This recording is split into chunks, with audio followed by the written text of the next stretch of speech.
ತಿಕ್ಕಿ block ಇರೋದನ್ನೆಲ್ಲ white ಮಾಡಾಕ್ಬೇಕು. ಇದೇನ್ ಗುರು ಇದು ಸೈಲೆನ್ಸರ್ ಇಲ್ಲ ಎಲೆಕ್ಟ್ರಿಕ್ ಕನ್ವರ್ಟ್ ಮಾಡಿದ್ರ? ಯಾಕೆ? ಮೈಲೇಜ್ ಇರಲಿಲ್ಲ, ಪವರು ಕಮ್ಮಿ ಇತ್ತು, ಅದಕ್ಕೆ ಎಲೆಕ್ಟ್ರಿಕ್ ಮಾಡಿಸ್ಬಿಟ್ಟೆ.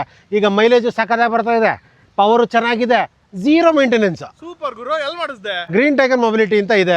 ಅಡ್ರೆಸ್ ಕೊಡು ಗುರು. ಬಾ ಡೀಟೇಲ್ಸ್ ಕೊಟ್ಬಿಡ್ತೀನಿ. Green tiger mobility. So green tiger ಮೊಬಿಲಿಟಿಯಲ್ಲಿ ನಿಮ್ಮ ಹಳೆ ಗಾಡಿಗಳನ್ನ ತಗೊಂಡು ನಿಮ್ಗೆ ಐದರ್ ಕಂಪ್ಲೀಟ್ಲಿ ಎಲೆಕ್ಟ್ರಿಕ್ ಅಥವಾ ಹೈಬ್ರಿಡ್ ಮಾಡೆಲ್ ಆಗಿ ಮಾಡಿಕೊಡ್ತಾರೆ. 1999 ರೂಪಾಯಿ ಕೊಟ್ಟು ಬುಕ್ ಮಾಡಿಕೊಂಡ್ರೆ 2 ದಿನದಲ್ಲಿ ನಿಮ್ಮ ಪೆಟ್ರೋಲ್ ಗಾಡಿನ ಎಲೆಕ್ಟ್ರಿಕ್ಗೆ ಕನ್ವರ್ಟ್ ಮಾಡಿಕೊಡ್ತಾರೆ. ಹಾಗೆ ನಿಮಗೆ ಸುಲಭವಾಗಿ ಲೋನ್ ಕೂಡ ಸಿಗುತ್ತೆ. 115 ನ್ಯೂಟನ್ ಮೀಟರ್ ಪವರ್ ಸಿಗುತ್ತೆ. 0 to 40 ನಿಮಗೆ 5.5 ಸೆಕೆಂಡ್ಸಲ್ಲಿ ಹೋಗುತ್ತೆ. 60 ಕಿಲೋಮೀಟರ್ ಸ್ಪೀಡ್ ಸಿಗುತ್ತೆ. ಹಾಗೆ 75 ಕಿಲೋಮೀಟರ್ ರೇಂಜ್ ಸಿಗುತ್ತೆ. So use it to believe it ಅಂತಾರಲ್ಲ, ಅಂದರೆ ಯೂಸ್ ಮಾಡಿದಾಗೆ ನಮಗೆ ನಂಬಿಕೆ ಬರೋದು. ಸೊ ನೀವೇನಾದರೂ ಕನ್ವರ್ಟ್ ಮಾಡ್ಕೋಬೇಕು ಪೆಟ್ರೋಲಿಂದ ಎಲೆಕ್ಟ್ರಿಕ್ಗೆ ಅಂದರೆ ನಿಮಗೆ free test drive all over Bangalore ಕೊಡ್ತಾರೆ. ಇಲ್ಲಿ ಕೆಳಗಡೆ ಇರೋ ನಂಬರ್ಗೆ ಕಾಂಟ್ಯಾಕ್ಟ್ ಮಾಡಿ ನೀವು ಟೆಸ್ಟ್ ಡ್ರೈವ್ನ ಬುಕ್ ಮಾಡ್ಕೋಬಹುದು. ಹಾಗೆ ಎಲೆಕ್ಟ್ರಾನಿಕ್ ಸಿಟಿ ಸೈಡಲ್ಲಿ ಇದ್ರೆ ಬೊಮ್ಮನಹಳ್ಳಿ ಸ್ಟೋರ್ ಇದೆ, ಅಲ್ಲಿ ಬಂದು ಕೂಡ ನೀವು ಟೆಸ್ಟ್ ಡ್ರೈವ್ನ ತಗೋಬಹುದು. ಈ ಒಂದು ಗಾಡಿ RTO ಮತ್ತೆ ARAI ಅಪ್ರೂವ್ಡ್ ಆಗೇ ಬರುತ್ತೆ. ಪ್ಲಸ್ ನಿಮಗೆ ವೈಟ್ ಬೋರ್ಡ್ ಇಂದ ಗ್ರೀನ್ ಬೋರ್ಡ್ಗೆ ಇವರೇ ಕನ್ವರ್ಟ್ ಕೂಡ ಮಾಡ್ಕೊಡ್ತಾರೆ. 2 ವರ್ಷ ಬ್ಯಾಟ್ರಿ ವ್ಯಾರಂಟಿ ಬರುತ್ತೆ.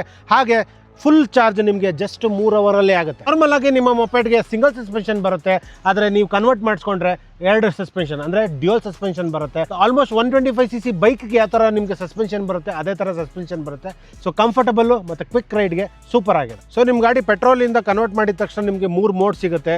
ಹಾಗೆ ಈಸಿ ಥ್ರಾಟಲ್ ರೆಸ್ಪಾನ್ಸ್ ಕೂಡ ಸಿಗುತ್ತೆ, ಮತ್ತು ಬ್ಯಾಟ್ರಿ ಇಂಡಿಕೇಟರ್ ಕೂಡ ಇಲ್ಲೇ ಬರುತ್ತೆ.